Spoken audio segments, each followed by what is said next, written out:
На сваім участку Жанна Палянок зараз праводзіць увесь светлавы дзень. Галоўнае паспець апрацаваць спецыяльнай сумесю маліну і укрыць з-пад бондам градкі з клубніцамі, якія вырошчваюцца ў адкрытым грунце. Некаторыя кусты ўжо пазамярзалі, ягад на іх сёлета не будзе, але ў цэлым ёсць надзеі, што ўраджай атрымаецца выратаваць. Жанна добра памятае, як некалькі гадоў таму за адну ноч загінулі і ўсе пасадкі. Дапусціць такое яшчэ раз жанчына не хоча. Іншая справа, што працяглыя маразы створаць яшчэ одну праблему. Рослины под бондом не будут опыляться пчелами. Можно еще полить костры, но костры все равно так не помогают, как укрытие спанбондом. То есть спанбонд может, если укрыть спанбондом, он может выдержать до -3.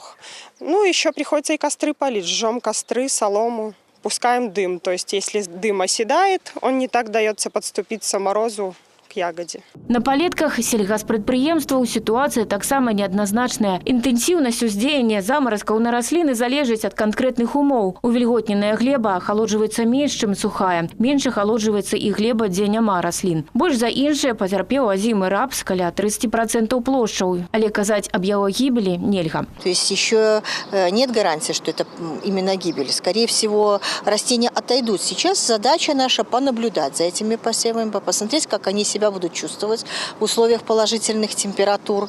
Вот, да, осадки прошли, это все тоже положительно влияет.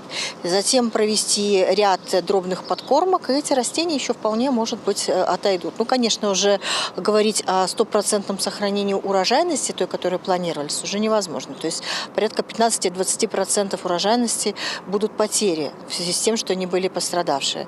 Ну и где-то по 10% озимых и яровых культур также пострадали от заморозков. У Гомель-Облагидромете за надвор'ем пастаянны кантроль. Згодна са шматгадовымі назіраннямі, начныя замаразкі на тэрыторыі вобласці могуць азначацца нават у чэрвені. Апошні раз такое фіксавалася 20 чэрвеня 2000 года ў Житковичах. По многолетним данным, вероятность заморозков в первой и второй декаде мая на территории нашей области составляет до 30%. До этого в последний раз заморозки наблюдались в 2017 году 10-12 мая до -2 градусов. А на поверхности почвы в 2023 году до -1 градуса. Згодна з прагнозам метэаслужбы, начныя мінусовыя тэмпературы на Гомельшчыне месцамі будуць адзначацца на працягу усяго тыдня. Олег Сюнцюроў, Ірына Драбышэўская, Валерый Гапанько, тэлерадыёкампанія «Гомель».